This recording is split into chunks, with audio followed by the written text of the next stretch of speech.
This is Empty the Bench with Tom Albano. The fact that we can just say that we're not surprised if something quick happened like this hostile takeover in number 46 because it's Vince. And we know the dirty stuff he's done, all the dirty stuff that's come out over the years, especially when that whole scandal was going on. Nick Morgasen. She's made so much money, and when you're at the top echelon of tennis, you're going to get those sponsors. When Serena and Venus were the top of the game, they got every sponsor. They got every business opportunity. So did Naomi. Naomi had plenty of opportunities as being the top tennis player in the world. Empty the Bench starts now. Hey, you know what? If Tom Brady really is leaving the Tampa Bay Bucks, maybe he will go to Indianapolis.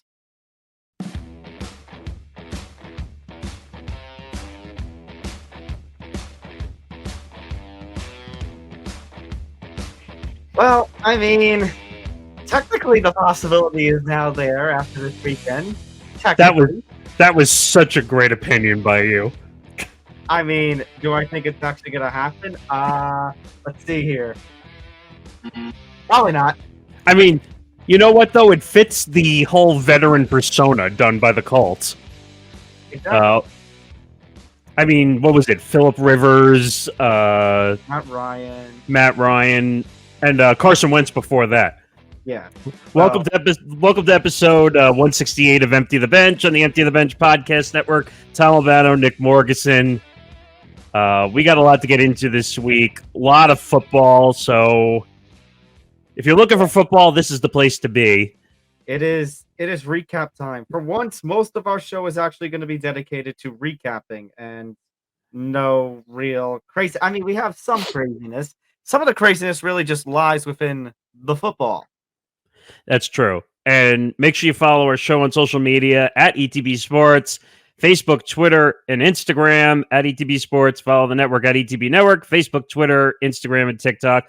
Make sure you subscribe to our YouTube channel, youtube.com/ETB Network. Make sure you go check out our website, which I think I put a banner in on the bottom, etbpodcast.com. Make sure you go check out our new Empty the Bench blog, which has a bunch of sports stories. We had our first entertainment story put up on there. We have a lot to be promoting over the next couple of weeks, so make sure you follow. Also, from a playoff perspective, Hank and Dichter, who was our co-host, one of our co-hosts on Game On, did a recap of the Giants somehow in upset fashion beating the Vikings. We'll get to that a little bit later. So, all right, let's get underway. And I think it's appropriate to start with a certain headline. A certain headline? I thought you were going to say a certain song. I mean, granted, it's not the Broncos, but where were you, Nick? Where were you when the Chargers blew a 27-0 lead to be eliminated from the playoffs by the Jacksonville Jaguars? Watching the game, unfortunately. So, funny story. Technically, I was not supposed to be working. And then that was Saturday night when the Jon Jones, Ciryl Gane, Francis Ngannou stuff broke with the UFC, which we will get into. And, well, Zambando and I did get into on the most recent edition of the MMA Outsiders, which went out yesterday morning. If you want to go check that out, episode 22, we had on Curtis Calhoun, of MMAnews.com, and Dylan Rush of Cage Side Press. But I mentioned that because Zan and I did a little impromptu breaking news episode that day. We spent a whole 50 minutes that night in the middle of the Jaguars' comeback against the Chargers. And Zan had mentioned, "Oh, look at that! The Jaguars are coming back." I had been watching that game with family, and somebody looked at, and I said, as everyone was, getting ready to go to bed after it was like 20-something to 7, I think the Jags had just scored. I said, this is going to turn into Colts Vikings all over again. And on that breaking news stream, Nick, I have my head turned to the TV, and basically, like mid-sentence, I just go, "Oh my God, the Chargers choked." I mean, I did a whole ETB minute on this game after it ended. An incredible stat that happened in that game. So, Trevor Lawrence had 4 interceptions in the first half. Yeah. And in an incredible fashion, in the last 31 minutes of the game, he had 4 touchdowns. So from 4 picks to 4 touchdowns. I don't know how to explain it. I actually have one way to explain it. In the words of Hank, Trevor Lawrence is him. Well, okay, but there's another way to explain it. Brandon Staley stinks. And yet, they have decided, the Chargers. That's a report. It's not report- official. Okay, it's not official, but there's a report that it seems like they're going to keep Brandon Staley. After all this time, we said that Brandon Staley could have been fired after, had the Chargers missed the playoffs. The two of us said it last week that if he loses, his ass needs to be canned. After playing Mike hey, Mike Williams could have been a very useful asset in that game. And where was he? Oh, that's right, injured because you decided to play your starters in a meaningless game against who are they again?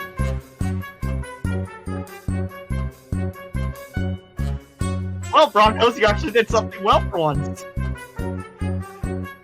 Keyword for one.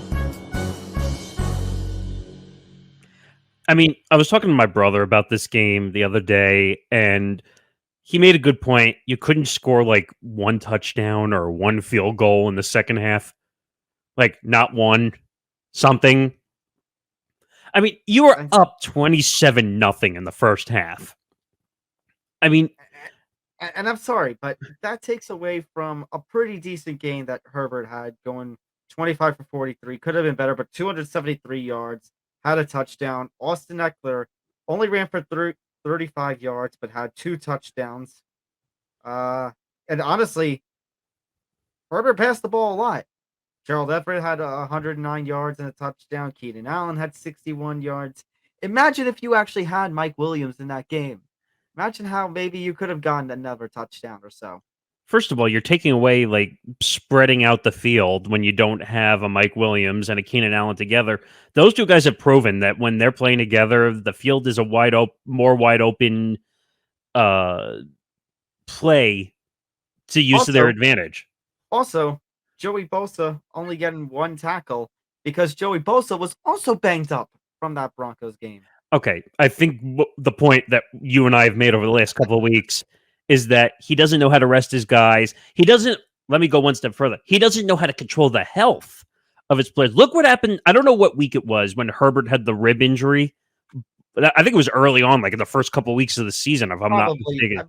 Probably. That's not what I'm thinking of, though, with the Herbert rib injury. I'm thinking more of staying along the lines. I know I keep going back to the Broncos game, but it's like the week leading up to that Jaguars loss, that Mike Williams didn't practice and they were hopeful. And here you had Brandon Staley talking about how rest is so important. That was an embarrassment that he came out and made those calls, and then you go out and you lose to the Broncos. I mean, like, the Broncos are your zonk. And I know for Johnny and Hank, that's a game show reference right there. Yeah, the Broncos are your zonk this year. If you lost to the Broncos this year, that's on you as a football team. Okay?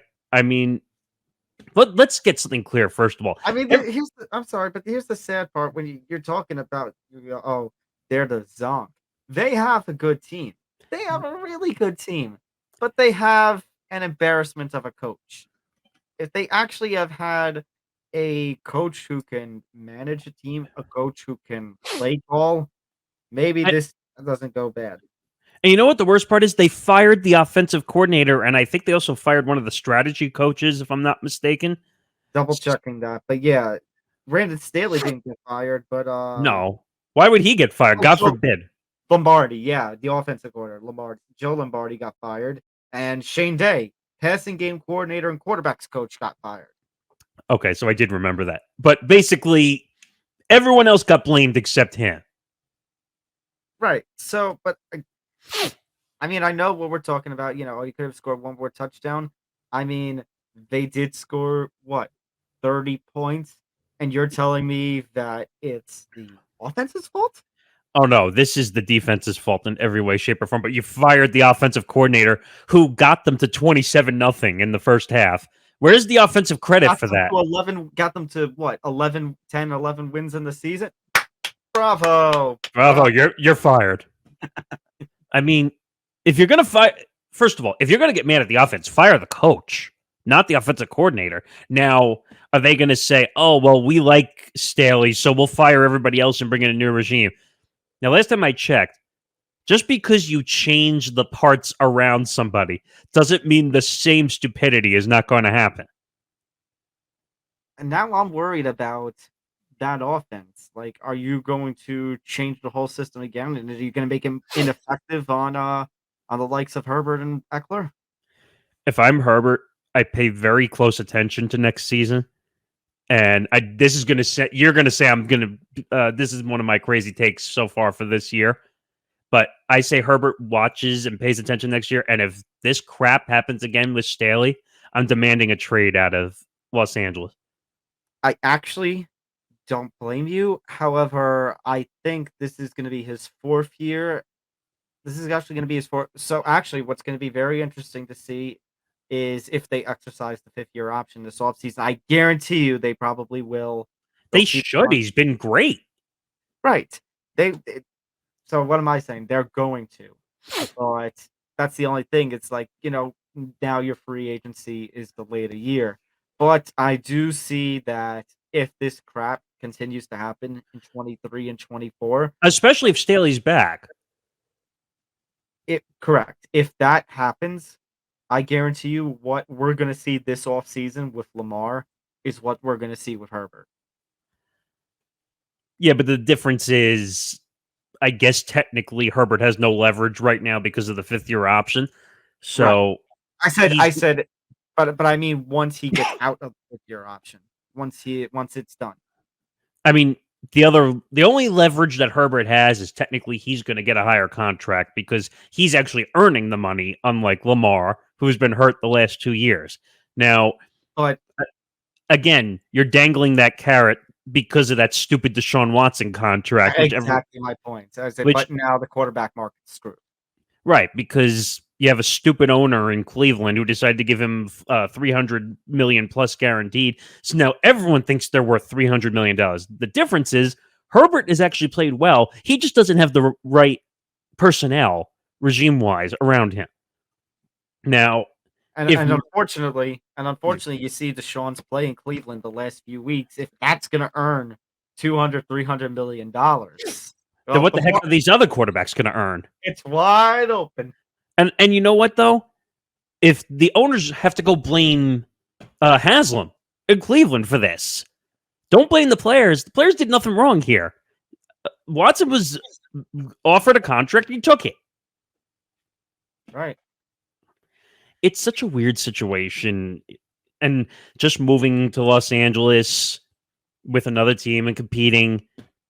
And also, let's get another thing out of the way. The Spanos family is one of the worst ownership groups in all of the NFL. They're not going to spend. You could talk about how the Chargers made it this season and how the Rams have basically fell off a cliff. I still consider the Chargers the little brother team there. I agree 1,000,000%. The Rams, and now with McVay being back, of course they're going to be the top. If McVay wasn't back, we might be having a whole different discussion about who the top.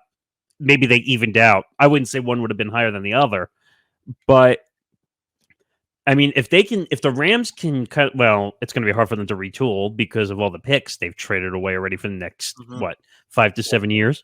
Yep.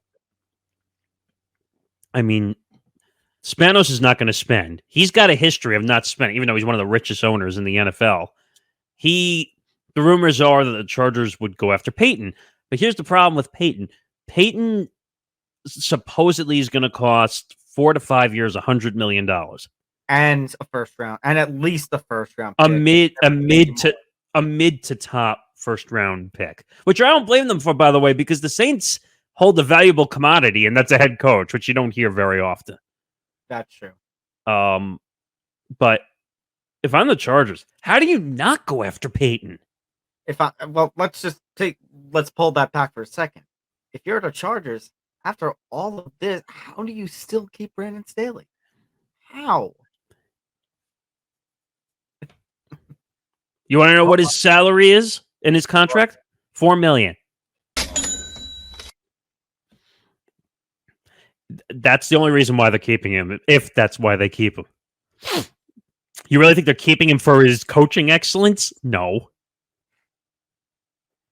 I mean, you blew a 27-0 lead. Yep.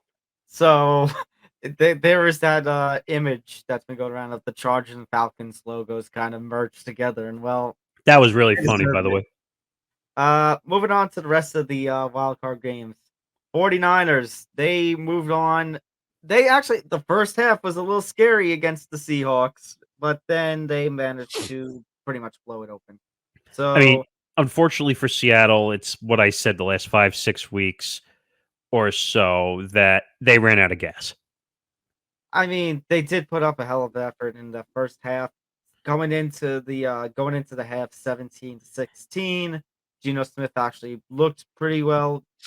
25 for 35, 253 yards, 2 touchdowns to 1 interception. Although I think the only reason Seattle entered the half with the lead was because of that really ridiculous Jimmy Ward penalty, where he basically kept, what's his name? Smith slid, and Ward came after him and they hit the helmet. I saw Johnny on Twitter from Game On calling for Jimmy Ward's benching. Yeah, I mean, unfortunately, in the playoffs, the referees think they're the star of the show lately, and we saw that in the wild card round quite a bit. I think this is the only game that covered the spread out of all the games this wild card weekend. No, Cowboys Bucks. Oh, right. That's a whole nother. I was gonna say, let's save that one for last because that was a crap. But my God, I know this one was blown out at some point during the fourth quarter, but at least we had 2-3 quarters of pretty damn competitive football. Right, and again, I know Geno made that dumb comment about receipts, and well, he's taking after his former team's head coach, which probably shouldn't be a coach. We'll get to that at some point in the offseason. But Geno Smith played well. Geno Smith, I think, has a home in Seattle. I think he'll be there for the next season at least. I think the Seahawks honestly did well for themselves. I mean, they got to the 7th seed. This is going back to what we talked about with the Giants. The Seahawks were playing with house money. Everyone thought that they were going to fall off the cliff. We were laughing, comically laughing, that Geno Smith had beaten out Drew Lock for the starting position, quarterback position in Seattle, and yet he succeeds. He manages to keep, Tyler Lockett and DK Metcalf relevant at the wide receiver position. Kenneth Walker is a big nominee for Offensive Rookie of the Year for a reason. I definitely think Breece Hall of your Jets could have gotten it had he not gotten injured. Kenneth Walker, however, really showing why he and Breece Hall were the top 2 running backs of this last draft class. I think consider that the Seahawks not only have their picks, they have a top 5 pick in this draft because of the Broncos, how they fleeced them with the Russell Wilson thing. So Seahawks are going to be fine. The Seahawks will be fine. Their wide receiver core is fine, even though I still think the Seahawks made a mistake trading Russell Wilson away because that was his system. But now we're seeing that Russell Wilson can't fit into any system that's not Seattle's, and now we're seeing why. Geno Smith, like I said, I think has found a home. Now, he's got to play better, at least for a playoff sake. Now, I think we had Seattle, 4 to 5 wins, like basically being a basement dweller. Right. So, I don't know. What was their regular season record? Are they 9? I think they're 9-8. Hey, that's a pretty significant uptick. I'm sure a lot of people lost money in Vegas over the over-under on wins for Seattle, I bet. There are quite a few teams that did that this year. The Jaguars were probably another one, to be honest. I mean, I think they were also 9-8. Halfway through the year, the Jaguars had only 2 wins, and the Titans only needed, by the end of it, Titans only had needed 1 more win. They would have clinched the division, and we've already recapped that last week. We talked about how Brandon Staley didn't get fired. I mean, like I said, as much as Mike Vrabel's a good coach, I can't believe he didn't get fired after that. Vrabel's going to get fired. It's just a matter of time. Well, unless they're going to pull the Brandon Staley route and say, "Oh, we like him as a coach." Yeah, well, the same guy lost 8 in a row. Yeah, I mean, this game there was really no like drama in it. Mhm. The other games had more drama in it. Oh, you want to talk about drama? You want to talk about the result of the weekend? Hold on, hold on. Let me actually turn this down a little bit because I get to play this one this time.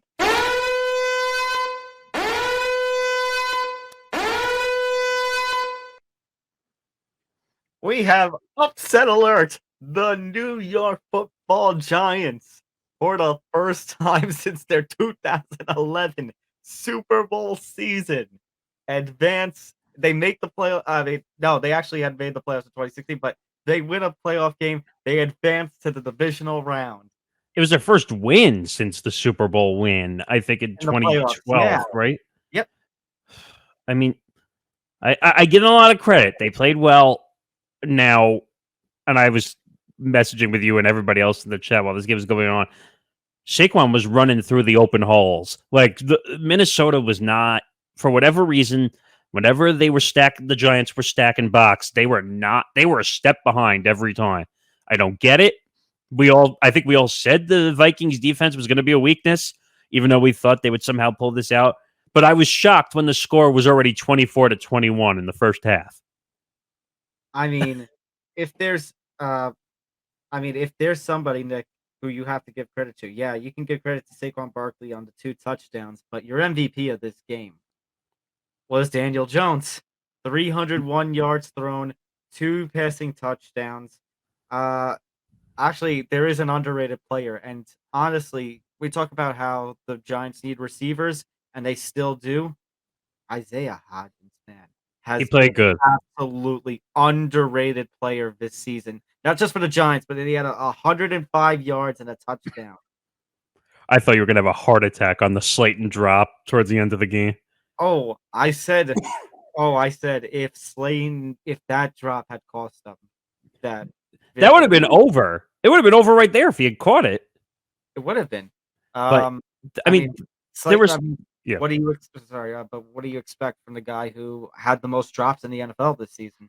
Right. I mean, there were also some dumb penalties committed on that Minnesota committed. I mean, like, and then just some of the decisions, like the tight end sweep on 3rd and 1. That changed the momentum of the game. That put the momentum of the Giants' favor early.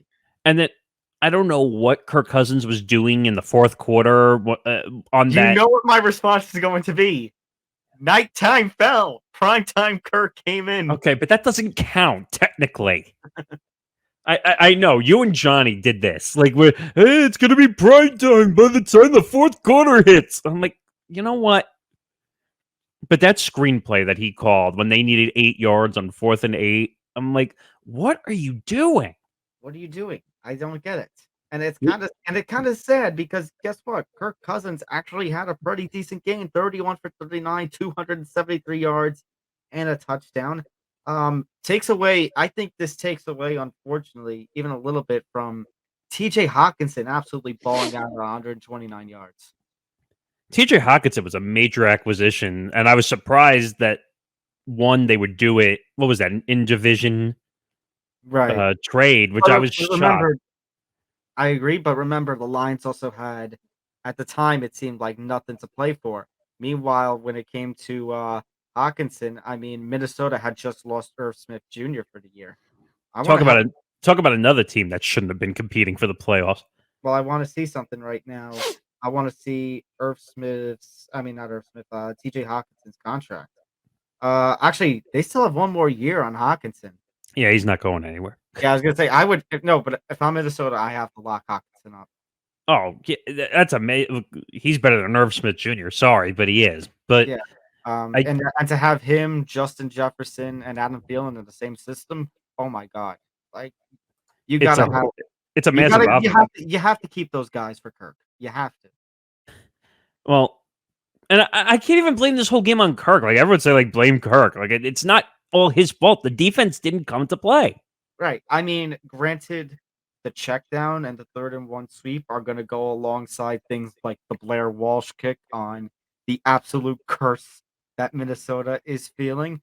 But to put all the blame on that, Nick, is to take away from just that the Giants came to play.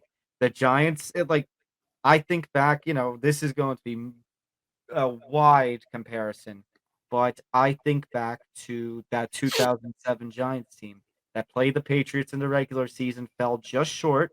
And when the postseason came around, I know, granted, it was the Super Bowl, but still, when the postseason came around, found a way to win.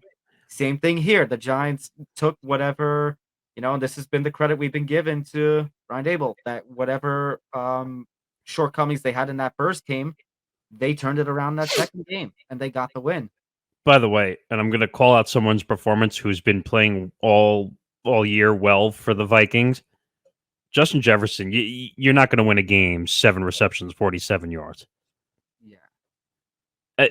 I mean, the one time you shrink is in the wild card game.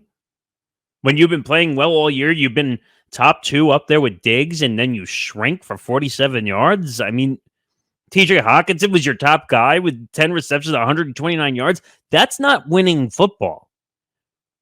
Even though Hawkinson almost carried the team on his back for the whole day.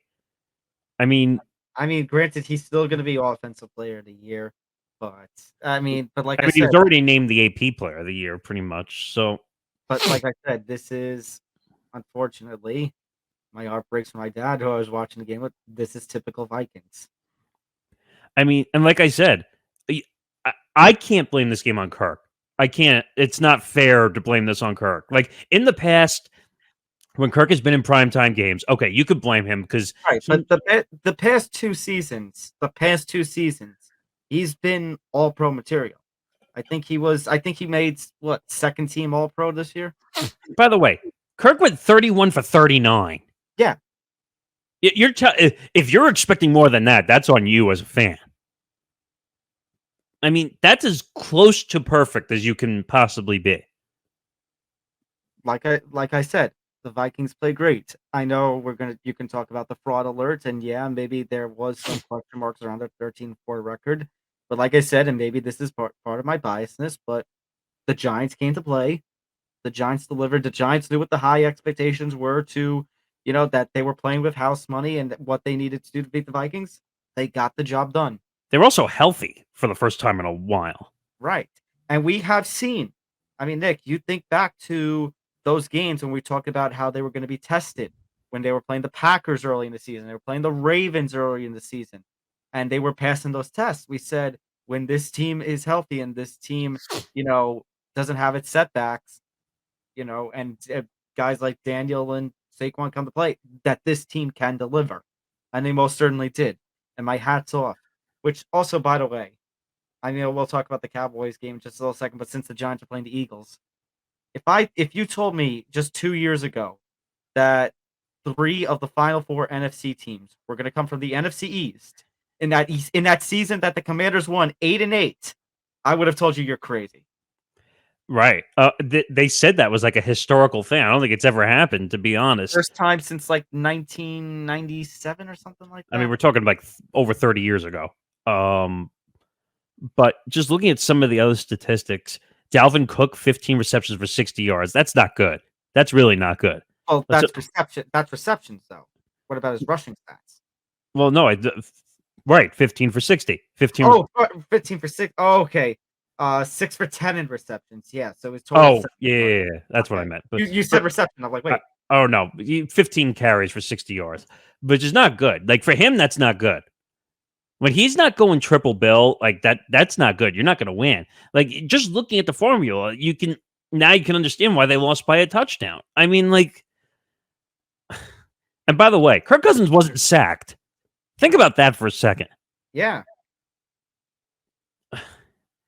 Here's the thing, though. I know this is all great for the Giants, and I'm not trying to be a downer when I say this. There's no way he's putting up 300 yards against the Eagles.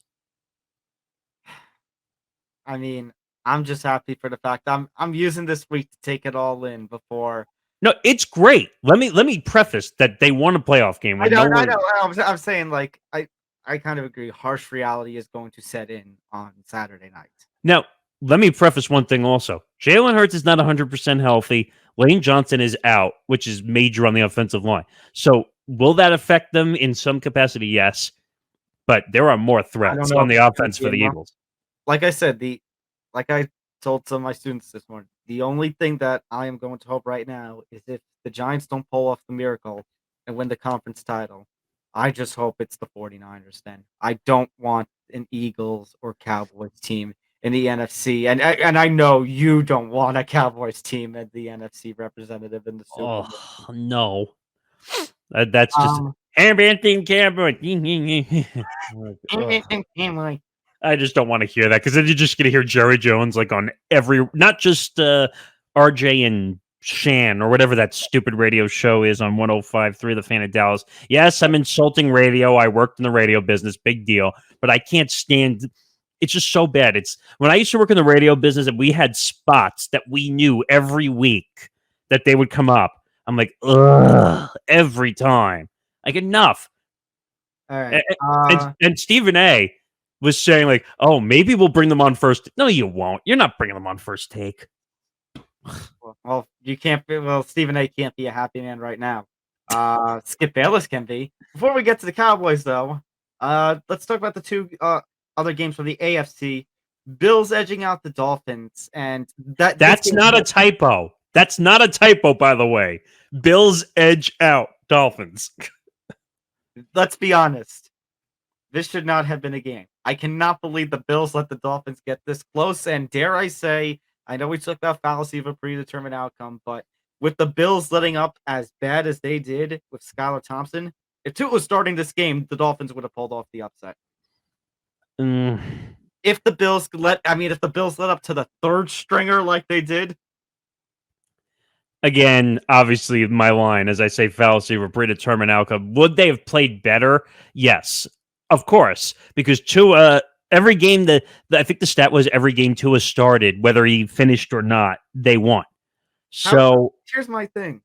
How do you let a quarterback who went 18 for 45 with 220 yards, how do you let that end up with a 34-31 game? by the way, Vegas was probably really happy considering everyone who thought this was going to be a blowout to the end. Because I think the line by game time was like 13 or 13 and a half. Right. It was, I mean, really, just looking at the scores and just the whole second quarter was field goal city. You had Jason Sanders having three field goals for the Dolphins, sandwiched between Tyler Bass starting the quarter and ending the quarter with field goals, and then you had the Mike Gesicki touchdown snuck right in. I mean, what's crazy is Josh Allen, 352 yards, 3 touchdowns, 2 very uncharacteristic picks. Yeah. Actually, fun fact, Nick. So Josh Allen had passing touchdowns, and then Josh Allen had a passing touchdown, and then what's his name? Zach Sealer had a defensive fumble return touchdown. That's what ultimately did him in. Was the Josh Allen fumbling, and I mean, Jason Sanders with the field goals. I mean, the weird part is like they were saying it throughout the broadcast, especially in the fourth quarter. Like there was a little bit of time where there was thoughts that Miami might upset Buffalo. It looked that way. Can you imagine if Miami won this game? The playoffs would have been turned on their head if Miami had figured out the upset in this game. Right, because then the Dolphins would have gone to play Kansas City, and Jacksonville would have been playing Cincinnati. And actually, that matchup would have been a lot closer. That would have been insane. First of all, they would have lost anyway, getting to the next round. But as far as what the offseason for the Dolphins goes, like I said last week, I think it's all about. you and I are on the same boat. I know they said Tua is going to be the starting quarterback, but man, that's stupid. Why would you announce that now? It's not so much about the announcement now. I get they have all the confidence in their quarterback. It's more about Tua himself. Like, I'm scared with how much he has been hurt this season. With his I mean, they better It's been fire the fired. medical staff before it comes and find a new one before they come back for next year. I'm just worried that, let's say Tua comes back, like Tua is the starting quarterback for next season, and then first 3 weeks he goes out with a concussion. You're gonna need you're gonna need a higher grade backup for next year. I'll tell you that much. I love Teddy. I love Teddy Bridgewater, but He was hurt considering too. right, he's hurt too, and considering well, you talk about higher end backup, considering that the Bills the Bills are out in front of you, and as much as we crap on your Jets, the Jets had a chase on the Dolphins too for that second wild card. Yeah. So what I'm just saying is, if Tua gets hurt, you need somebody. Like I just said, I love Teddy, but you need somebody better than Teddy to You have that. need a real backup, like someone who was a starting quarterback that maybe isn't a starting quarterback anymore. You need somebody. I mean, this is going to sound wild, but Trubisky might be a fit there. I know that's not great, but at least that's someone who's started in the league. I mean, Right, somebody with experience. I mean, had Jimmy Garoppolo gone to the backup role, had Trey Lance actually worked out and Jimmy Garoppolo had gone to the backup role this season, maybe he could have been available. But I see there's a potential that a quarterback desperate team will probably try to go for him. So maybe I not. mean, Purdy's playing himself into the role right now. I Right. mean, Unless I I think basically Jimmy unless this G. is what Go ahead. happened? Go ahead. No, go ahead. Yeah. I was gonna say, unless you're gonna be risky and try to take trade land from San Francisco. I was going to say that I think if San Fran was smart, they would trade Jimmy G out, let Purdy start, let Trey Lance kind of build in on I that think backup Purdy role. is going to ultimately end up starting, to be honest with you. But I'm saying is I would let Trey Lance build in that backup role because I don't know if Purdy would be a starter in the long term. But right now, Purdy is earning the role by winning the games. Big time. Now, it also helps that it seems like San Fran's going to win with any quarterback that they put out there. They've got a great team around Purdy. Although Purdy, like we just said, Purdy has played himself into the role, and then everybody around him, McCaffrey, Ayuk, Debo Samuel, all played great in that game against Seattle. I think McCaffrey needs to earn a lot of accolades because he's really making this team go. Even Elijah Mitchell, who has been banged up for a lot of the season, he and McCaffrey are proving to be a decent 1-2 combination there. I mean, we'll see what happens. I mean, what did we say last week? We think it could be Buffalo, San Fran, and We the. both shared that prediction that it was Buffalo, San Fran. I still think that's possible. Right. I mean, we had some scares with Seattle and San Fran, and we had a lot of scares here with Bills and Dolphins, but the pick is still alive. Bills versus San Fran. We'll see. All right. Other AFC matchup: Bengals versus Ravens.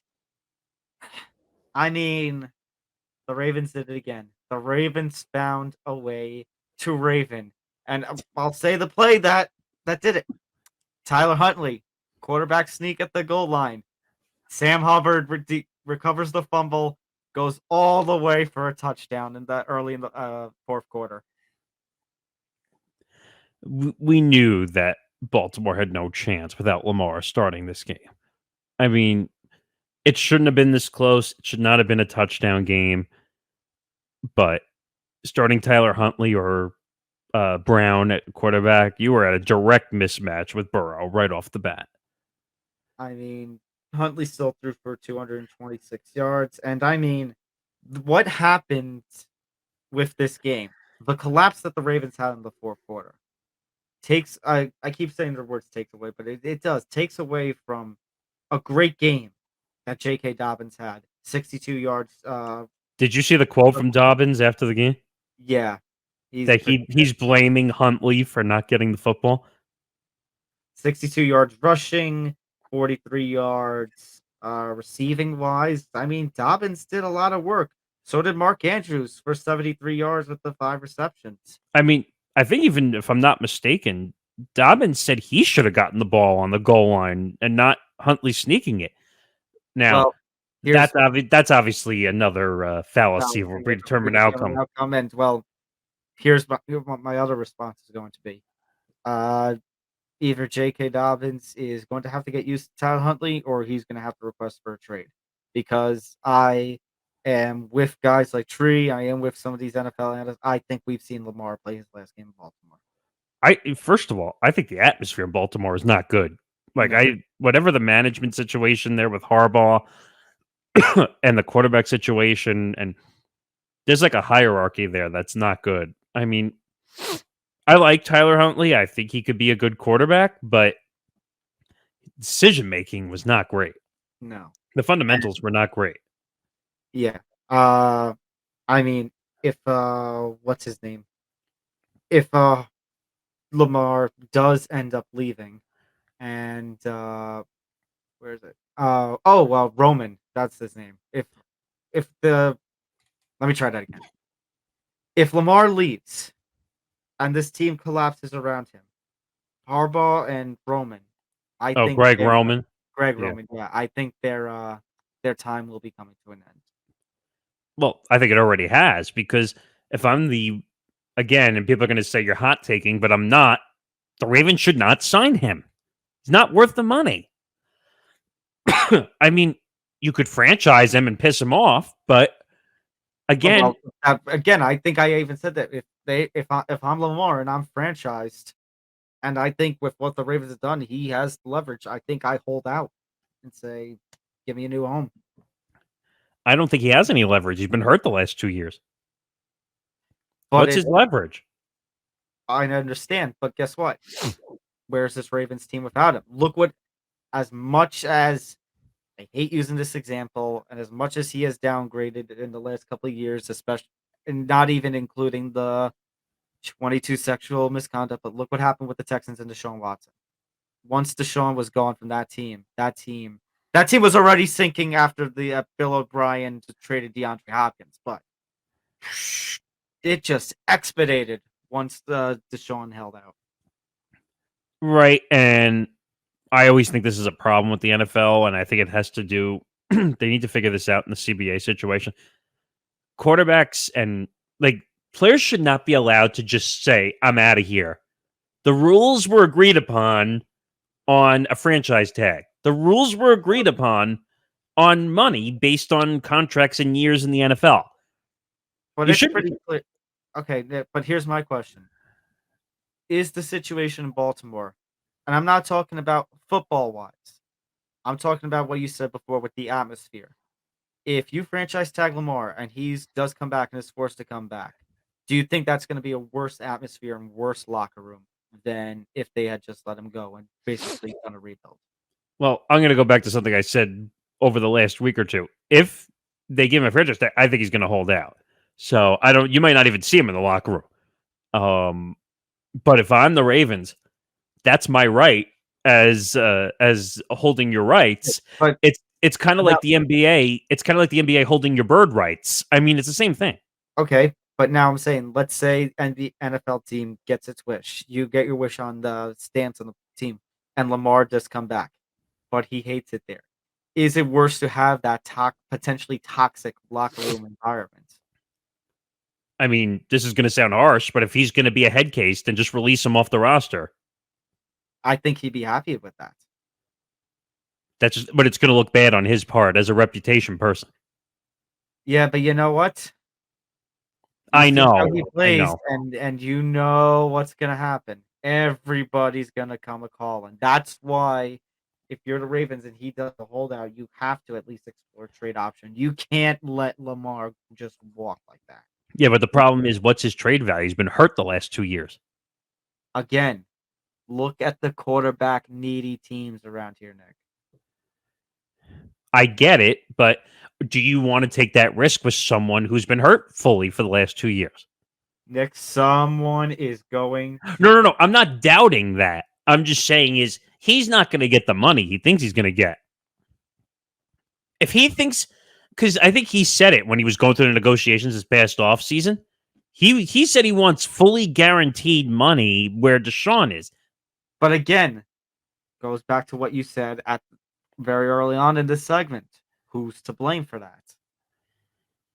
True, but you could also say that's an outlier. Not going to matter. Deshaun Watson, Jimmy Haslam have screwed up the quarterback market. I wouldn't even, and I can't believe I'm going to say this. The one time you're going to hear me defend the asshole in this situation, this is more on Jimmy Haslam than it's on Deshaun Watson. Deshaun Watson just signed the dotted line. Jimmy Haslam is the one who offered the contract. I agree. So,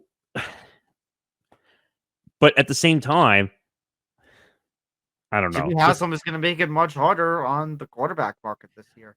I mean, you have quite a few guys. You have Herbert, who's Daniel. Well, I should have said it when we did the Giants game, but Mike Tannenbaum, the former Jets and Dolphins DM, was on Get Up this past week saying that Daniel Jones could hit the market for 3 years, $90 million. And I swear to you, I almost choked and passed out. I mean, I want to say no. I want to say bad, but I mean, we consider that the Deshaun contract. At this point, it's ballooned the market. Right. Anything is possible. To use the words of Kevin Garnett, anything is possible. Well, yes, obviously, but that was after winning a championship, though. But anyway, if I were the Giants and if I'm in that GMC, I franchise Daniel Jones and say, here's the deal. We'll give you weapons. We'll go out and get you a few wide receivers.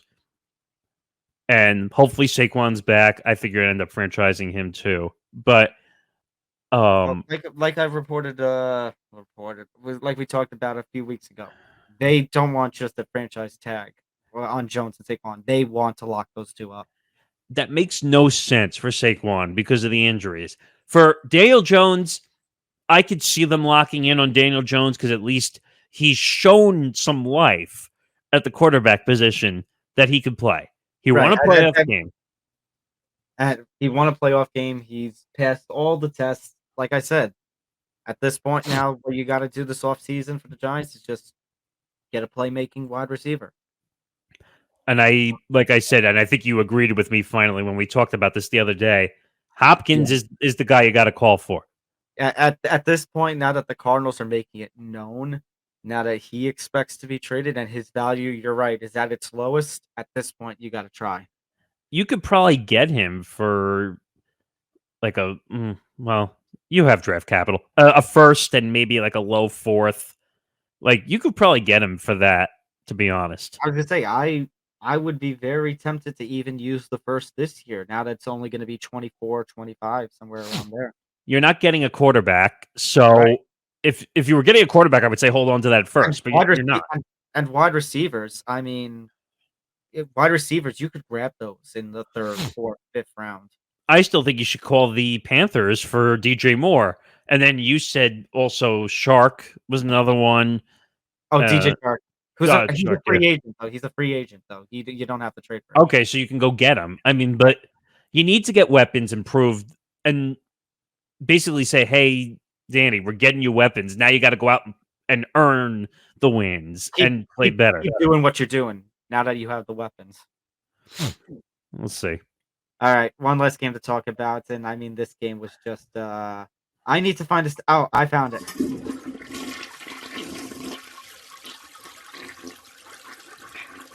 Nick, is this how the legend of Tom Brady actually ends?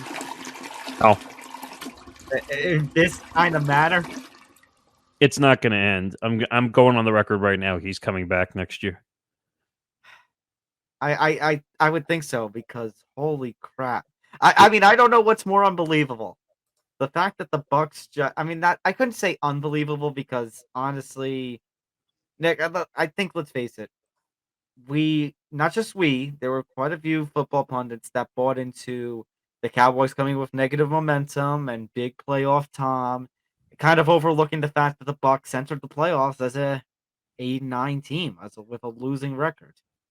And the Bucks they looked like their first half of the season selves. They just were flat as hell. You would think that maybe with Tom's playoff magic, they would have taken advantage of Brett Maher missing 4 field goals. I mean, not field goals, 4 extra points. That's why the game was only a 17-point defeat. But, I mean, a formula for defeat, Tom Brady throwing the ball 66 times. That's not good. That when your quarterback is throwing 66 times, that's a recipe for disaster. Also, it looked like he was afraid of being hit, which a lot of people were saying. He was afraid of being hit, taking the hits, so he was playing very conservative football out there. And it just looked the Cowboys defense was getting to Tom every single time. Dak looked good. I wouldn't say it was perfect, but he had 4 touchdowns. He threw for over 300 yards. The Cowboys ticked all the boxes. Dak played well. The defense played well. Tony Pollard looked great. He seems, to be fair, I think Tony Pollard should be the number 1 and not Zeke, because I think he's playing way better. I mean, everything, they ticked all the boxes. They did. Cowboys, like I said, I mean, for as much crap as we've given them, for as much crap as they showed against the Commanders last week of the season, I mean, they delivered. And now the speculation is going to be about the future of Tom Brady. Oh, won't you look at that, Nick? Perfect transition into our non-preview and review kind of segments here. Oh, boy. So, Tom Brady is expected to be pursued heavily by the Las Vegas Raiders, who just not too long ago, I mean, I say not too long ago, as if it was hours ago, but days ago, officially made it that Derek Carr is basically going to be out of the picture. Derek Carr releasing a statement saying, goodbye Las Vegas, and saying goodbye to the Raiders. By the way, I blame that one on the Raiders, but when we have time for that, we can talk about that. But this headline, by the way, I mean, because aggressively, the Raiders, first of all, the Raiders are in no position to be aggressive on anybody right now. I mean, I want to know what the definition of aggressively is when it comes to a contract, because Brady's 45.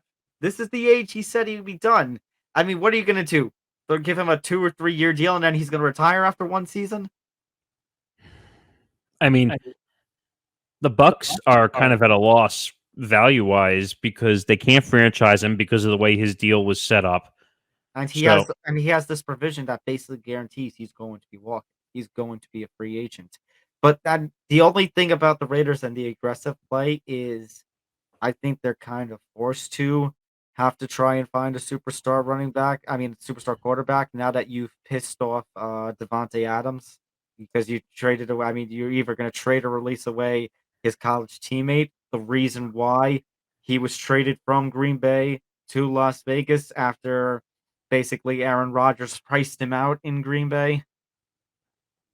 Yeah, I mean, I'd rather have Aaron Rodgers in Vegas than Tom Brady.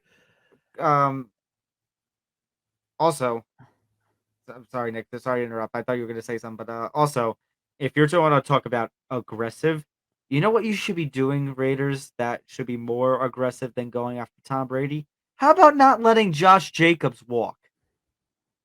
I mean, he's been really good for them. He's been most of the offense. Now, the whole thing with Derek Carr is ridiculous. I mean, the management wanted him out. The team didn't want him out. I mean, that whole situation is a dumpster fire. The ownership is a dumpster fire.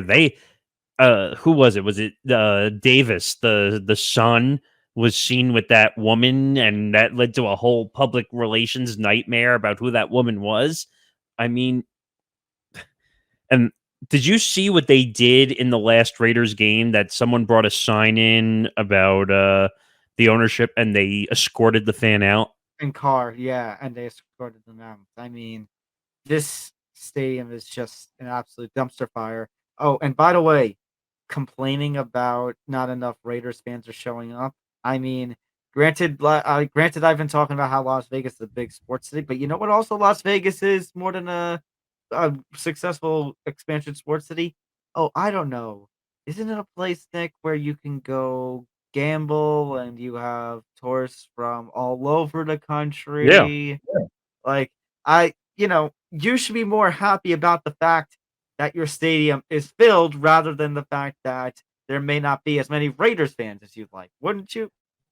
I mean, I would be, and that's why I'm saying that Aaron Rodgers, you want the big name down in Vegas, you would get way more people to come down there and watch you, whether it's for a year or two. At least you get something out of it.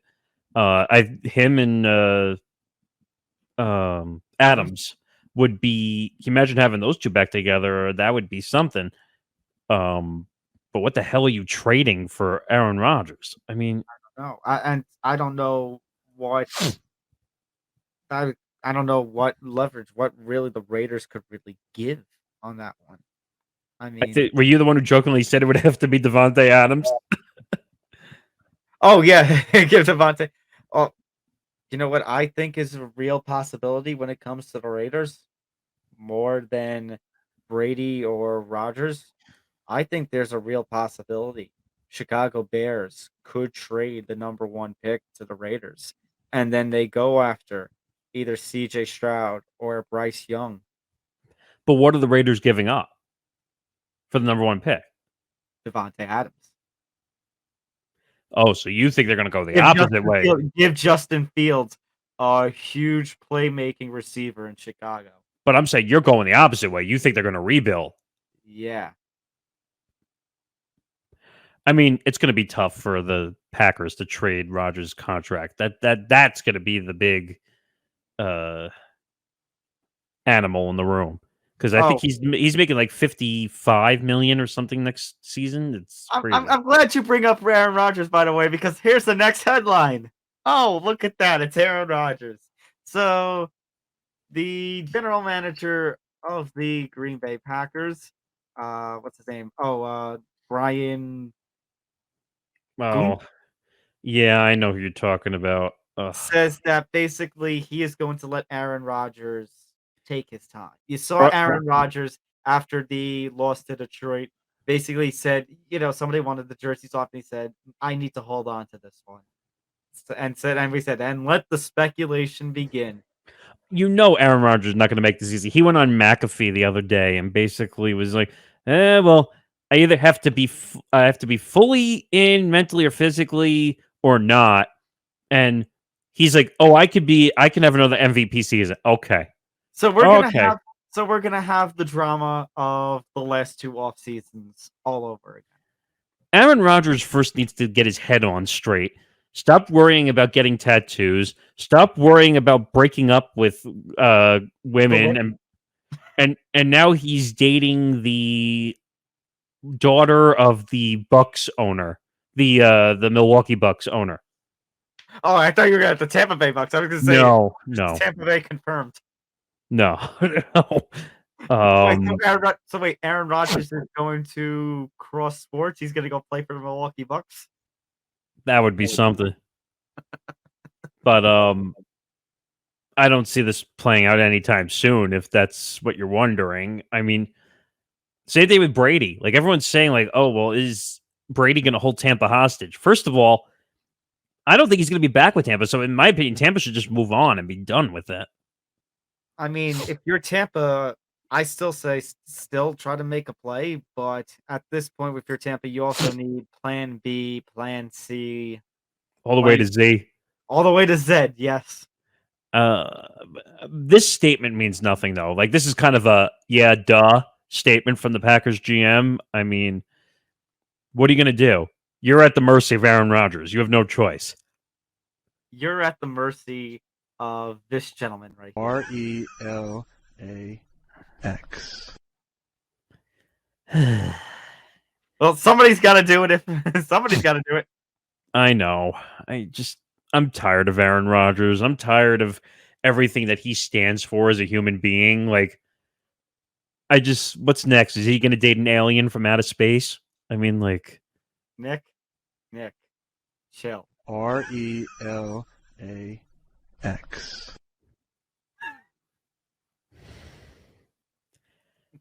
the only thing I don't want to hear is I don't want to hear a headline that says Aaron Rodgers to the Jets. Oh, what's this? Hang on, wait a minute. I'm seeing a report. Hang on 1 second. I want to make sure I've. Oh wait, I don't have to worry about that. I'm not a Jet fan right now. Oh, that's right. You're in free agency. I forgot. Wait a minute. Hold on, Nick. Yeah. You good? You Yeah, froze I'm on here. my end. What? You froze on my end. Oh, I'm here. Okay. Hold on a minute, Nick. I'm getting a report from Ari Mariov. Uh-oh. Oh, It not that seems guy. like the Jets and Packers are talking about Aaron Rodgers. Great. I'm kidding, Nick. I'm not a Jet fan right now, so if they want to take him, that's fine. Oh, that's right. You are a free agent. So I mean, Yeah. you're looking for this. I'm looking for the money. I'm looking for the bag. Well, speaking of somebody with money, let's talk about Vincent Kennedy McMahon. So, Oh God. I mean, I haven't done this in a while, but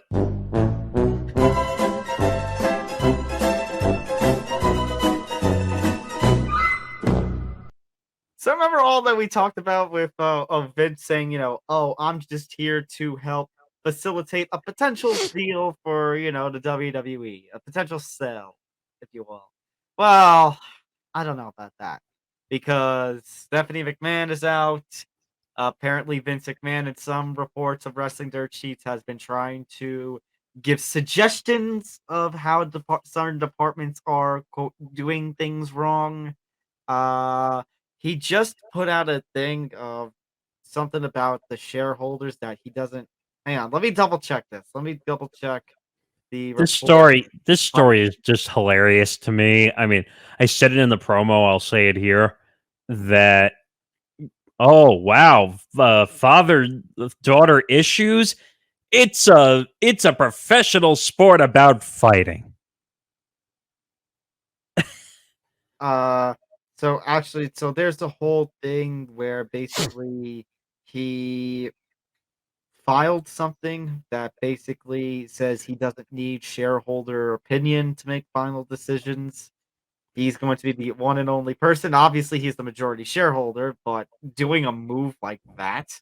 I mean, you took the words out of my mouth, but I'm going to say it again. Okay, he is the majority stakeholder. Every final approval goes through him. Okay, but Nick, doing a move that kind of tells your shareholders, all the stockholders, I don't give a bleep about you. Unfortunately, he could give two shits. It's Vince McMahon. Oh, and by the way, I gotta figure. Vince McMahon is being sued by the Detroit Police and Fire Retirement System. What? For what? Allow me to pull up that story here. Because they're shareholders. So the city of Detroit's police and fire retirement system is suing Vince McMahon. The pension board for the city's police and fire has about $2.8 billion in its fund. However, $100,000 of that is invested into WWE, making it, guess what, Nick? A shareholder. Are you kidding me? So $100,000 into the WWE? Oh God, And that's got to be less than 1%. And apparently there are people on that board, and there are still people within WWE that are just looking at Vince and what he's doing and are terrified and don't want him around.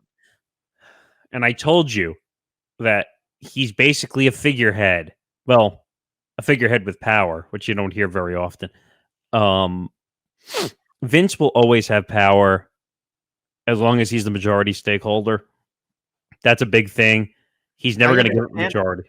I understand, Nick, but when things are coming out like this, it's kind of would you say it's still kind of ruining the reputation of WWE?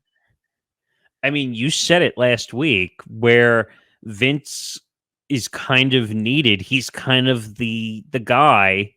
Well, hold on, you're taking some words out of my mouth. I said if a sale goes through and it's somebody like the Saudis who set up organizations. No, yeah. I mean that he's the face. You were saying over the years, like he's the face. Like No, Nick, you're taking the words out of my mouth. you're taking my words out of context. What I'm saying is that if there's somebody, a buyer, who doesn't understand the wrestling business, look at what Saudi Arabia has done with, say, I said it was Manchester United, Newcastle United. Newcastle. Have Yeah. they have people in place. Now, if Saudi Arabia is to buy WWE, they're going to have Vince McMahon in place because he knows wrestling, for better or for worse. Now, if somebody like Disney, I mean, maybe they still put Vince there, but if it's somebody like, say, NBC Universal, who already has WWE under their umbrella, there's no chance they really are going to be listening to Vince McMahon. I don't know if NBC Universal, I don't know how they feel about him back, considering that, the circumstances of how Vince McMahon retired in July. I mean, I wonder, and I have to ask my brother. My brother understands this financial stuff better than me, but he with Vince, I wonder if he's going to stupidly, like as part of the sale, say, "Well, I'm remaining in power." Again, I think that could depend upon who buys it, but I think he might be looking for some buyer who would keep him in power, which is why, Nick, what we said about last week with the Saudi deal, I think that's still on the table. I think that's still a really real possibility that the Kingdom of Saudi Arabia could buy WWE. And the weird part is, I don't think Vince cares what the fan thinks. I don't think he cares what the investors think. I don't think he cares what the board thinks. He cares. Vic, look at that headline. He doesn't care what his own family thinks. No, that's what I'm saying. He doesn't care. Like it's him versus the world at this point. It reminds me of when he brought the NWO in 20 years ago. He said in that storyline, if someone is going to kill the WWE, it's going to be me. He's basically trying to go down with the ship. Now that's a weird headline now from 20 years ago. But the thing is, Vince, with all the bullshit that he's pulled, he's kind of killing the WWE on his own accord because of all the business stuff that he's talking about, whether it's selling to Saudi. I'll tell you right now, if he sells it to Saudi Arabia, the business will be dead. The WWE will be dead. And I'm not saying like dead where you won't see it again, but it'll be dead. It'll be dead in this country. Well, like you said, if the WWE gets sold to Saudi Arabia, like Sean Ross Sapp had reported last week, he was one of those that didn't report on the sale, but said if it is to happen, here's what's happening to viewership. Right, that's what I said last week. Here's what's happening to some of your sponsors. Right, I started to say some of this last week that if they get fully in bed, because they already are in bed with Saudi Arabia, if they get fully in bed, they're going to lose every U.S. sponsor that's part of the game. I don't know do you know what their major sponsors are or no? Off the top of my head, let me see. I don't really know, but WWE sponsors 2022. Toyota, I mean, DoorDash. This is Applebee's. Mars. Mars is their big one. All the Mars candies, like the Snickers. candy company. Yeah. Hulu, DraftKings. Well, that makes Pizza sense. Hut, Wendy's. I mean, I'm looking at some of the other ones. Rocket Mortgage. Yeah, these are all big companies. Mm-hmm. All of them. Except the only one that is not really U.S. based that I'm looking at so far is Toyota. That one's not U.S. based. That's obviously wherever they are outside the country. And then they also have a partnership deal with Rihanna's cosmetics company, whatever that is. But I'll tell you right now, if the Saudi Arabia deal happens, DoorDash will be gone, Rocket Mortgage will be gone, Pizza Hut will be gone. What were the other ones you said? Hulu will probably be gone.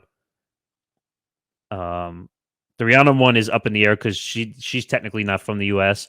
So the Hulu one might be gone anyways, depending what happens with their TV rights deals. Obviously, it doesn't the TV rights change over next year, but this is the negotiation year. Oh, but Funny, I'm talking about sponsors in general because Hulu could technically still be a sponsor. true. All right, funny we bring up TV and we did bring up Saudi Arabia. One of the things we were talking about, Nick, was that we had mentioned, oh, but look at LIV, how they were struggling to get a deal in the US, talking about how they were originally broadcasting their events on YouTube. Well, as it turns out, in the last 24 hours, there are reports that LIV Golf is now nearing a TV deal with the CW network. So the CW stations, like here in New York, there would be Channel 11. Yeah, I mean, this is not on the bingo card. The CW network was not the one I pinned. No. Originally there were rumors that they were talking like putting it on FS1, and then like on the weekends they would put it on Big Fox, but apparently the deal is pretty much done. Okay. According to a report from Front Office Sports, we know Front Office Sports really well from the media. LA Live Golf has laid out a deal with the CW network for television coverage in the U.S. I'm very surprised they got a deal here in the U.S. To be honest, Honestly, I am too. I'm really shocked. Honestly, I'm really shocked even thinking about it that Fox was even in consideration, because you would think Fox, with their pro-Americana stance, that they would take on something like LIV. especially with all the news networks like trying to be very careful with the Ukraine versus Russia coverage that they're doing. I mean, it says the deal is a multi-year agreement that will see the tour own real estate in lesser viewed time slot. Oh, so it's not even going to be live. They're probably talking about tape delayed nonsense, pretty Tape much. delay. I'm just thinking now. Maybe the deal with the CW. It sounds great, and then the CW is going to air it at like 2 a.m. here. It kind of reminds me, and this is going back a ways, even like probably before we were born, but the NBA Finals used to air tape delayed. Yeah. Before they did the whole live thing.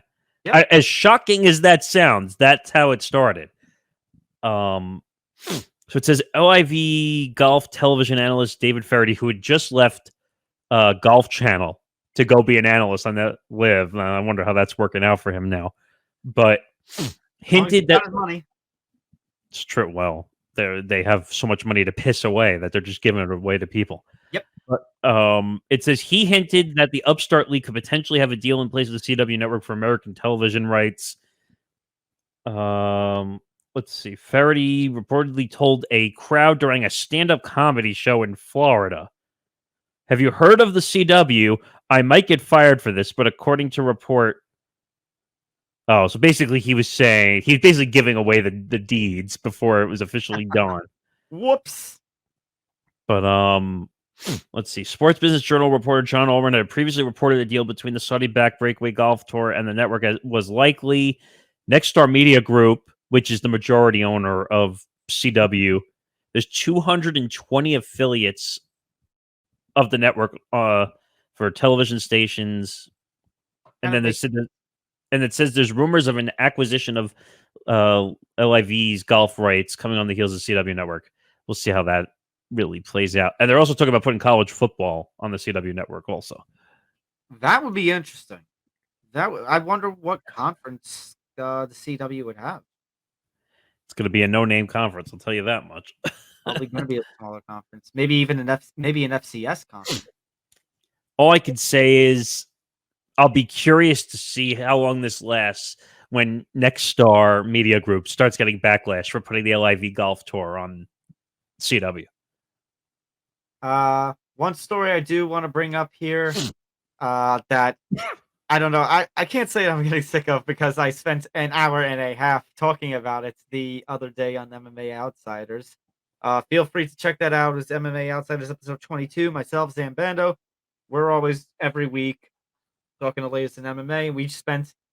So it was a 2-hour, 11-minute episode the other day, and 90 minutes of it or so was dedicated solely to just this story. Talking with Curtis Calhoun of MMAnews.com, who Zan and I actually worked with at Fansided for the past couple of years, and Dylan Rush of Cage Side Press, a good friend of Zan's. Jon Jones is back in the UFC. Jon Jones is a name that UFC fans, even the most casual UFC fans, would know. He's been away for the past 3 years. Um, he had a little falling out with the UFC during 2020, as he and Francis Ngannou, who's also named in this story, uh, had failed negotiations in 2020 for a heavyweight title fight, which actually led to Jones. That was when Jones and Masvidal and Conor had all requested their release during the pandemic, which is it's funny to think about. Like it's already going to be about 3 years since that happened. Um, but Jones wanted to move to heavyweight. The UFC was very skeptical about doing it. They acquiesced later on in 2020, but Jones wanted to put the weight on the right way because this is light heavyweight to heavyweight. You go from a 205-pound weight limit to a 265-pound weight limit. That's a lot of weight to be putting on. So he wanted to do it right. It's been a couple of years, but Jon Jones will return, and he's going to get a heavyweight title shot. Except he's fighting Ciryl Gane and not Francis Ngannou because the UFC and Francis Ngannou, its heavyweight champion, parted ways. So the UFC has been using the term released. Francis Ngannou, in a interview with Ariel Helwani yesterday, clarified that he has been a free agent since mid-December, but didn't because of the sunset clause, I believe, in his contract. I think it had been 5 years since he had signed. Well, explain to people who don't, because you probably explained it on MMA Outside what the sunset clause is. Basically, there is so usually what happens with a UFC deal for every year, Dana has explained it. Every year, a fighter is guaranteed a certain number of fights. Usually, I think it's 3 or 4. If he cannot book a number of fights for a fighter, like let's say a fighter is supposed to fight 3 times in a year, and Dana only gets him 2 fights. For that third fight, if the fault is on the UFC unable to get that person a fight, they have to pay as if there was just show money. If it was the fault of a fighter, say fighter refused the fight, then they don't have to pay out. But the sunset clause basically is if a sunset clause date is hit, no matter if there's a championship belt on a person, no matter how many fights are left on the deal, done. Contract is over, free agency begins. Wow. The reason released was being thrown around is Dana had mentioned the word released in a UFC press conference last Saturday. Usually what happens is during free agency, think of it like restricted free agency in the major sports. UFC would have matching rights. They would first have an exclusivity window and then they have matching rights. Dana has said at that press conference, done. We're not going to match anything. He's free to walk, basically. I mean, the whole release thing was crazy because you said we had someone who responded to one of our tweets, and I was just Which I was gonna say is a lot of technicalities, but ultimately, as Francis talked about with Ariel yesterday, kind of is right if what Francis says is true that he's been free agent since mid-December, but he said he didn't want to state it to the public out of respect for the negotiations he was having with the UFC. I mean, from what you were saying, they were negotiating for him to be the highest paid fighter, right? That is Dana's claim. Francis, in short, has said it's not about the money. He is looking at ventures outside of the UFC. You can roll your eyes, Nick, but keep something in mind because we just talked about it with Vince. If we're talking about something like Francis Ngannou going into boxing, WWE and UFC are the 2 places where they will do no cross promotion. It is No, your I UFC I fighter. I get that, but for him to say it's not about the money, come on. But you also have to consider the pay structure that the UFC has. Okay, Now, that makes sense. you have to consider the pay structure. Yeah, he'll probably get 700 something thousand a fight, but I want you to put something in your head, Nick, an idea. And you know how much I, you know, am so with the cross promotion. But if you put Francis Ngannou in there in the boxing ring with Tyson Fury, the heavyweight champion of the world, who's been making a couple appearances in WWE, is the one who sings after his fight. imagine the pay-per-view buys that would draw. Oh, it'd be massive. That's, I think, what he is looking at. He's looking at big paydays. He doesn't want to fight under the restricted contract with the UFC. Now, granted, I don't know who is going to take a fight with him unless it's Francis Ngannou going into boxing. Unless, I'd say the one curious thing, and I brought it up with Zan and the others yesterday, is that super fight division, that exclusive pay-per-view that the PFL is starting, that they just signed one certain person, a celebrity who has crossed into the combat atmosphere. That You're talking about Jake Paul? yeah, well, I'll say not just the bane of my existence, but has been telling Dana White, as much as he has been the bane of my existence, we have seen Jake Paul take aim at Dana White talking about fighter rights and the fighter pay structure. He clearly did this despite Dana White and the UFC, obviously. But I'm saying this is put up or shut up time now for Jake Paul. You want to talk about being a promoter? Here you go. He probably got paid a good amount too, but Right. No, but my point is, here you go. The biggest free agent in MMA in years is on the market. PFL Jake Paul, go get him. I don't even know if I would call him a MMA free agent. I wouldn't even consider him a real MMA fighter, to be honest.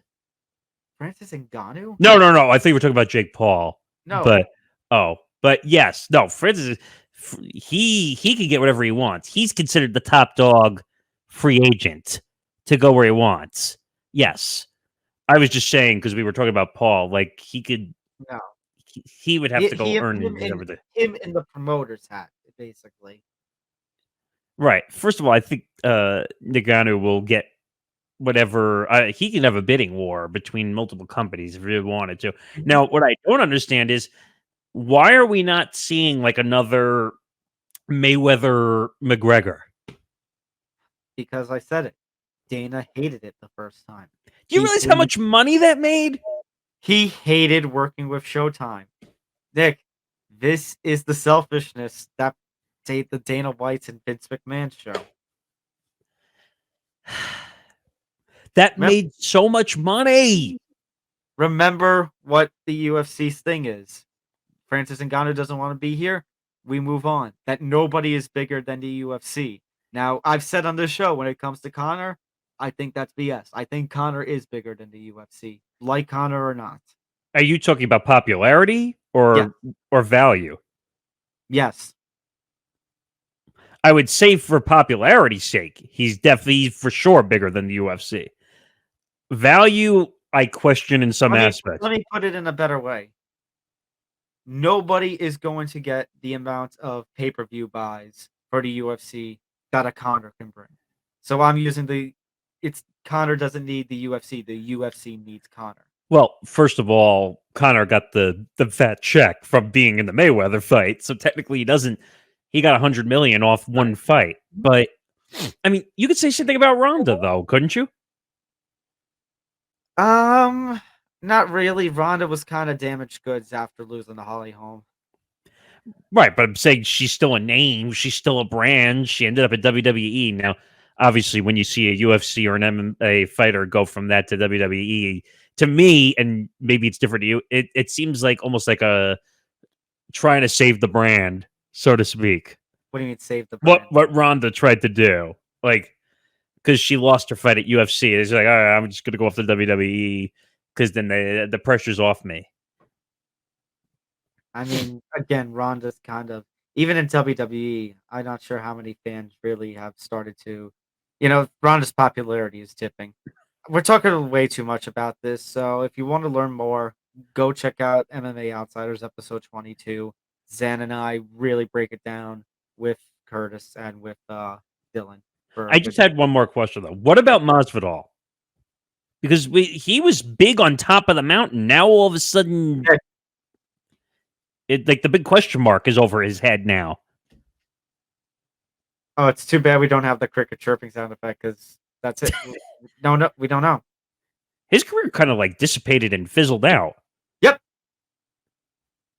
I don't know. I just thought it was weird because I remember for like 2 years, like he was the hot commodity. Yep. Him and Connor actually were the hot commodities. How the mighty fall, Nick. So I was just wondering, but okay. All right. Let's talk about divisional round coming up this weekend. It all begins at 4:30 Eastern, and it's going to be the Kansas City Chiefs making their first appearance in this playoffs as they battle the Jacksonville Jaguars. The Chiefs 8.5-point favorites. This is a mismatch. I know we laugh when we say the word mismatch because we almost had quite a few upsets. I mean, based off spreads last week, we lost quite a bit. Yeah. Jaguars played good. I can't deny it. First of all, if Trevor Lawrence has 4 interceptions in the first half again, they're going to get destroyed against Kansas City. Yeah. He can't have 4 picks in the first half. It's not that, Nick. It's not that Trevor Lawrence is going to be picked off 4 times in the first half. It's that it's Patrick Mahomes. The Jacksonville defense is not going to be able to stop them.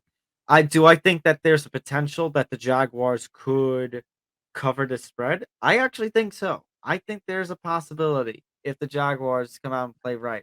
However, I think it's more possible that if the game is close, the spread is covered. I mean, the spread isn't covered, and it's a 9 or 10-point win for maybe even a 12-point win for the Chiefs. So, I mean, again, Jacksonville did play great. They have a lot of momentum, but this is like putting a bicycle up against a speeding bullet train that's coming through. Take the money. It's almost. I wasn't paying attention, but here we go. I was going to say this is like putting a bicycle, trying to ride a bicycle up a mountain. But you kind of whatever that Price is Right game they play where the guy goes. Yes, it's like he goes all the way up the mountain, and because they missed the price, he goes over the mountain. Yep, and then you hear this.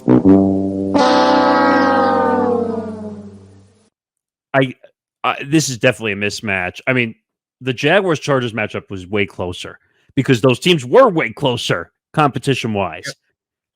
Patrick Mahomes is Patrick Mahomes. Until you unseat him and beat him, he's going to win. So 8.5 is high. Like I've said in the playoffs, it's high. But the Chiefs, and also you have one of the best offensive weapons in Travis Kelce. Yeah, take the money. Take the money. All right. The action will continue later on that night at 8:15 Eastern. NFC East matchup, the Giants and the Eagles in Philadelphia. The Eagles a 7.5-point favorite.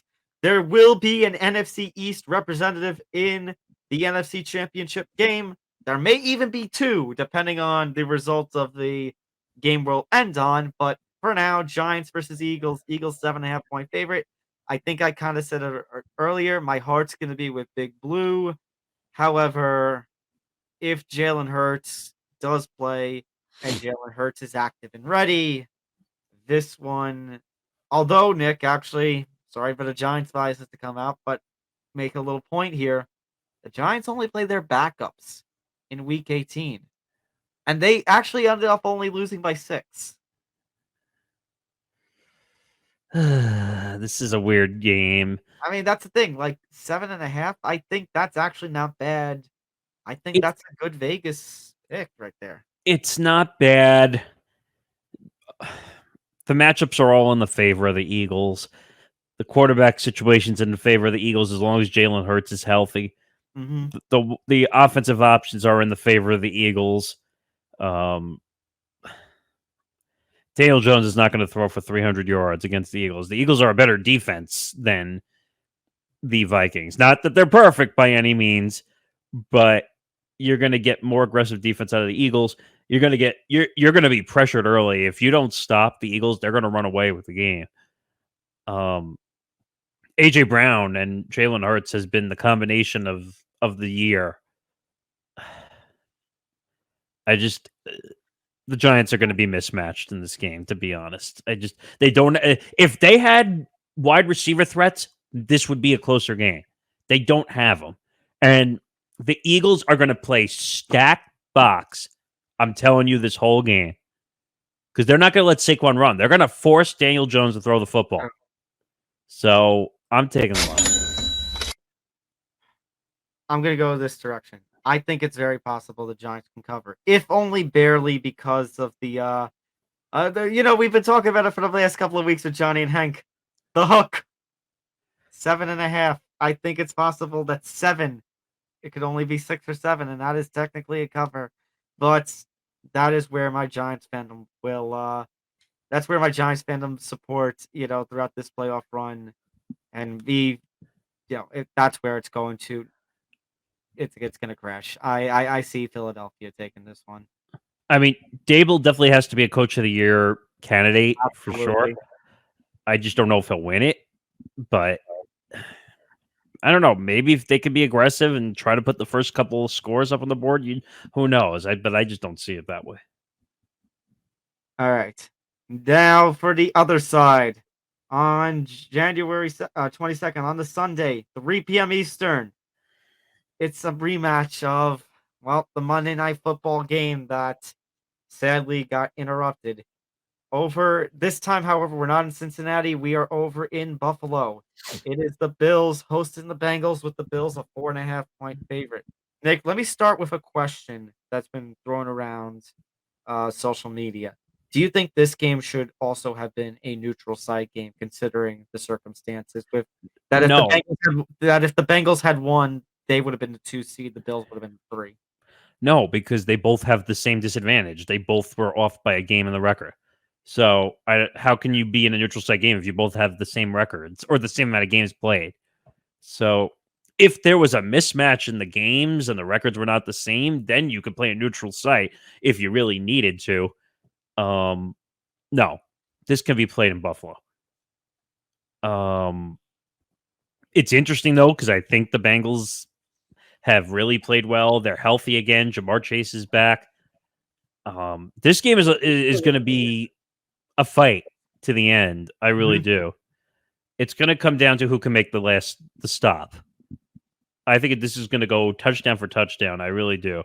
Yeah, I see this one being I don't know if I want to say shootout, but I could see high 20s, low 30s, even into the high 30s. I could see entering shootout territory, but we're talking about last stops. I mean, the Bengals, Nick, were actually, I was doing research, but the Bengals were my Super Bowl champion at the start of the season. They were my AFC representative in the Super Bowl. However, I did say when we started the playoff predictions, that I see what the Bills are doing. Granted, they let Miami get too close to them and nearly cost them, but I could still see the Bills riding the momentum of the Hamlin victory. Yeah, I'll make the proclamation now. This is the Super Bowl. Winner of this game is winning the Super Bowl. Oh, interesting. I think this is the game that'll help determine it. But right now, as much as I say don't disrespect the Bengals, and I think the Bengals will cover, I think this will be that close of a game. I can't hop off the Hamlin train. I can't. Going with Bills Mafia in this one. Yeah, I mean, I'm pretty much leaning that direction too. As much as Burrow has really put himself in the MVP discussion, the way he's been playing, Mixon, and you have guys like Chase and Boyd. Like, you have a powerhouse when it comes to offense. But I just think the Bills, they have the heart, they have the momentum, they have that next level energy right now. They can't play like they played last week. They'll get destroyed if they played like they did I agree. last week. If they come out the same way they did against the Dolphins, then it's the Bengals who make that last drive, and Joe Burrow makes that last point to get Cincinnati the win.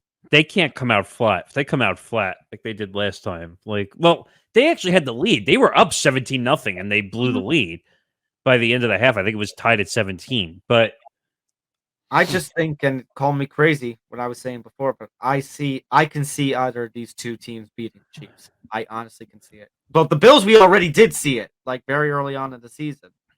I think playoffs are a different animal than the regular season, to be honest. I I think the Bills are going to win just because I think they have momentum on their side. Mhm. But I think these two teams are going to beat each other up, and then it's going to be a hard fight for whoever has to play KC. But I'm going to stick with it. I think it's going to cover one way or the other. So whoever team I'm going to pick is where I'm going to cover.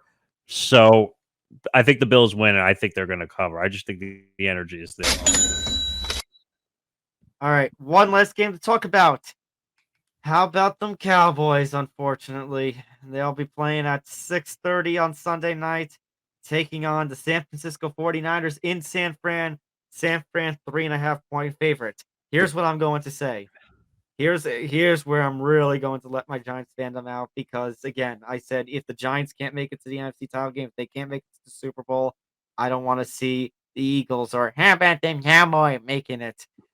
Yeah, you got a dominant win. But like I said, big whoop. You were playing 45-year-old Tom Brady. You were playing an 8-9 Buccaneers team. A 49ers team with Brock Purdy, who had all the momentum in the world, has the weapons like McCaffrey and Ayuk and Debo and Elijah Mitchell and George Kittle. A solid defensive unit. I'm going to just do this. Yeah. If we were still doing locks, this would be my lock of the week. 49ers are taking the money on this one, and they're going to make a statement as they go into the NFC title game. I mean, it's interesting if quickly just to look at some of it. The quarterback situation, I hate to say it, leans in favor of Dallas just because you have Purdy as Mr. Irrelevant. The defense, I would lean in favor of San Francisco, even though Dallas's defense is not a slouch. I think the offensive I weapon. will say this. I will say this though, Nick, because I'm gonna actually take your words. You're talking about how Dak most interceptions this year. If he comes out and he throws a couple of bad picks, he's gonna dig Dallas, I think, too deep into a hole. Even with Oh no, I agree with you 100% that if he comes out and pulls an old fashioned Dak, they're going to be down early and they're not going to be able to pull out of it. And Micah Parsons is not going to be able to stop a whole team on his own. So I also like McCaffrey. McCaffrey's been a beast holding up Purdy because Purdy can't do this on his own, especially since we all know no playoff experience. Yep. So I think this is the Niners game to lose. I really do. And I think they're going to cover and take the money. So. All right. For once, we didn't even stretch into the 2-hour territory. But I also think that part of it's that for once, we didn't get crammed into a bunch of stories this week. Yeah, that's true. I can't believe it. We actually managed to stay under 2 hours. So nothing left to do at this point, but just thank everybody again. Make sure to hit that like button. Make sure to subscribe. Hit that notification bell so that way you're notified of every Empty the Bench episode, and not just Empty the Bench, but Beyond the Bench, Game On, Living Life, MMA Outsiders, Fruity Cereal, 5 More Minutes Mom, a whole bunch of slew of shows from the Empty the Bench network. You can follow us on Twitter. Follow the show at ETB Sports, Twitter, Facebook, and Instagram. Follow the network, Twitter, Facebook, Instagram, and TikTok at ETB Network. You see our own socials scrolling across the bottom there. And also don't forget to check out, etbpodcast.com, our new website. Go check out the blog section where you'll see written contributions. We have voice contributions here with the podcast, but obviously you're going to have written contributions. We have one from Hank and Dictor, and actually he just emailed me a second one. That's gonna.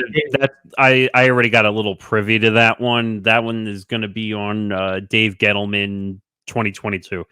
Yeah. God. But what was I gonna say? Pop culture one. Yeah, there is some pop culture and there's gonna be more of that along the way. Also, just a little announcement for next week. There's gonna be a twist in the works. So Game On and Empty the Bench are going to twist. They're not going to join each other. Wait a minute. I see a report from Adam Schefter. Hold on a second. I've been traded? Nick, you traded me? I don't know about traded. I temporarily I pulled a soccer. I temporarily loaned you out. Oh, I'm out on loan. You're out on loan. Yes. Oh, great. To I, who? I'm FC Milan. I loaned you out. To I loaned who? you. To I London loaned you. Stadium? I loaned you out to. I haven't heard that team in such a while. No, I loaned you to the Alaskan Bowl League or whatever it was in Fairly Odd Parents. The Alaska Ball Hogs, is it? Yeah, That was the Dimsdale Ball Hogs. the Alaskan Basketball League. That was it. Yeah. With the flubber nuggets. Blubber Nuggets. Flubber nuggets. They're chewy. They're chewy. Yes. So Tom's going to Game On. Johnny Montalbano is coming to do Empty the Bench with me. No, there was no trade. We just had scheduling issues. So yes, So it's a loan. it's a loan. It's a real loan, and there's no interest involved. So, well, Yeah. there'll So be everybody's gonna have to deal with Nick and Johnny next week, but you can tune into Game On too, so you can get the best of both worlds. actually, yeah. Hank said he was looking forward. You guys haven't done content together individually, It'll be the first time that Hank and I actually do something together. so that'll be interesting. So Yeah. make sure you tune in. Turn in next week. Should be fun. Game On and Empty the Bench. But as far as this week goes, that's gonna do it. So for Nick Morgasen, I'm Tom Albano. We'll see you next week, everybody. Take care. Good night, everybody. We'll see you next week.